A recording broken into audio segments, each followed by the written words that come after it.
حضرت ابن عباس ہی راوی ہیں، وہ کہتے ہیں قالا ابو بکر رضی اللہ تعالی عنہ یا رسول اللہ قد شبتا۔ حضرت ابن عباس کہتے ہیں کہ حضرت ابو بکر صدیق رضی اللہ تعالی عنہ نے رسول اللہ صلی اللہ علیہ وسلم کی خدمت میں عرض کی کہ جب آپ نے دیکھا کہ آپ کی ریش مبارک میں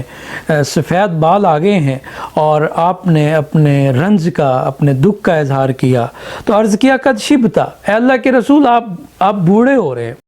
قالا، آپ صلی اللہ علیہ وسلم نے ارشاد فرمایا شیبتنی ہود والواقعہ والمرسلات وعما یتساءلون واذا الشمس کورت، کہ اے میرے رفیق،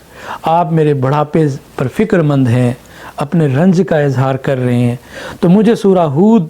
سورہ واقعہ اور سورہ مرسلات اور عما یتساءلون اور سورہ اذا الشمس کورت کے مضامین نے مجھے بوڑھا کر دیا ہے۔